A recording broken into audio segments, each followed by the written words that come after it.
வணக்க மக்களே, இன்று மார்கழி 18. திருப்பாவையில ஆண்டாள் நேரடியாக கண்ணனை மட்டும் எழுப்பல. கண்ணன் கிடைக்கணும்னா முதல்ல அவர் கருணை கதவு கிட்ட போகணும். அந்த கருணை கதவு தான் நப்பின்னை நாச்சியார். நப்பின்னை நாச்சியார்னா யாரு? கண்ணனோட வீட்டுக்குள்ள இருக்கிற அவன் அன்பு, பொறுமை, கருணை இதையெல்லாம் காட்டுற தெய்வீக தாய். அதனாலதான் இந்த 18வது பாசுரத்துல ஆண்டாள் நப்பின்னை நாச்சியார எழுப்புறாங்க. வாங்க இந்த ஒவ்வொரு வரியோட ஆழமான விளக்கத்தை தெரிஞ்சுக்கலாம். வெல்கம் டு கந்தரிகம் சேனல். கண்ணன் எப்படிப்பட்ட வலிமையுள்ளவன்? ஒந்து மதகளிற்றன் ஓடாத தூள்வழியன். யானை மாதிரி மிகப்பெரிய பலம் கொண்டவன் கண்ணன். எதிரிகள் வந்தாலும் அசையாத உறுதியான தோள்கள் அவனுக்கு இருக்கு.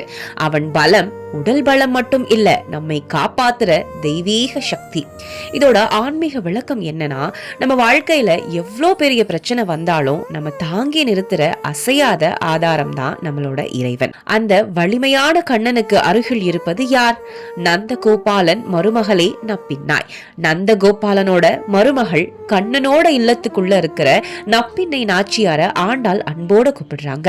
கண்ணன் வலிமை என்றால் நப்பின்னை கருணை. கருணை வழியா போனாதான் இறைவன் நம்ம கிட்ட நெருங்குவாரு. நப்பின்னையை எப்படி அழைக்கிறாங்க? கந்தம் கமழும் குழலி கடை திறவாய், மனம் வீசும் கூந்தல் கொண்ட தாயே, உன் கதவை திறந்து எங்களை உள்ளே ஏற்றுக்கொண்டு மென்மையோட வென்றாங்க. இதோட ஆன்மீக விளக்கம், கருணை கதவு திறந்தாதான் அருள் நமக்குள்ள வர ஆரம்பிக்கும். இங்க ஏன் சேவல் கூவுறத குறிப்பா சொல்றாங்க? வந்தெங்கும் கோழி அழைத்தன கான். ஆண்டாள் இங்க சேவல் கூவுதுன்னு சாதாரணமா சொல்லல. கிராம வாழ்க்கையில காலை நேரம் வந்துடுச்சுன்னு மனுஷங்க சொல்றதுக்கு முன்னாடி இயற்கையே அறிவிக்குது. இந்த இயற்கை மணிதான் சேவல். எங்க பார்த்தாலும் எல்லா திசைகளிலும் ஒரே நேரத்துல சேவல்கள் கூவி காலை முழுசா வந்துடுச்சுன்னு உறுதியாக சொல்ற தருணம் தான் இது. இனி தூங்குற நேரம் இல்ல, பிரார்த்தனைக்கான நேரம் முழுசா வந்துடுச்சு. இதோட ஆன்மீக விளக்கம், சேவல் கூவுறது நமக்கு ஒரு எச்சரிக்கை. அலட்சியமா இருக்காத, இப்போதான் சரியான நேரம் இறைவனை நினைக்க ஆரம்பிக்க. மாதவி பந்தல்னா என்ன? மாதவி யார்? பந்தல் மேல் பல்கால் குயிலினங்கள் கூவின கான். இங்க மாதவின்னு சொல்றது மனுஷங்க இல்ல, அது ஒரு பூச்செடி வகை. பழைய காலத்துல வீட்டுக்கு முன்னாடி மாதவி செடிகளை வைத்து பந்தல் மாதிரி அலங்காரம் செய்வாங்க. அந்த மாதவி பந்தலின் மேல குயில்கள் திரும்ப திரும்ப கூவுது. இதோட ஆன்மீக விளக்கம், இறைவன் இருக்கிற இடம் அமைதியானது, புனிதமானது. அதனாலதான் இயற்கை கூட அங்க பக்தியோட பாடுது. மைத்துனன்னா யார்? ஏன் கண்ணனை அப்படி சொல்றாங்க? பந்தார் விரலி உன் மைத்துனன் பேர் பாட. இதோட எளிய விளக்கம் என்னன்னா, நப்பின்னை நாச்சியார் நந்தகோபாலன் குடும்பத்துக்குள்ள வந்தவங்க. அந்த குடும்பத்துலதான் கண்ணனும் இருக்காரு. கண்ணனோட பேரை நாங்க பாடி ஒண்ணு அழைக்கிறோம்னு ஆண்டாள் சொல்றாங்க.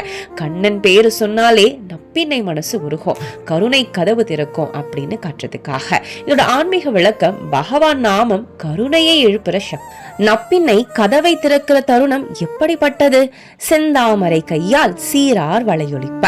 செந்தாமரை மாதிரி மென்மையான கைகளால வளையல்கள் ஒலிக்க நப்பின்னை கதவை திறக்கிற அந்த அழகான தருணம். இதோட ஆன்மீக விளக்கம், அருள் வரும்போது அது சத்தமில்லாம அழகா இனிமையாதான் வரும். இறுதியாக ஆண்டாள் என்ன வேண்டாங்க?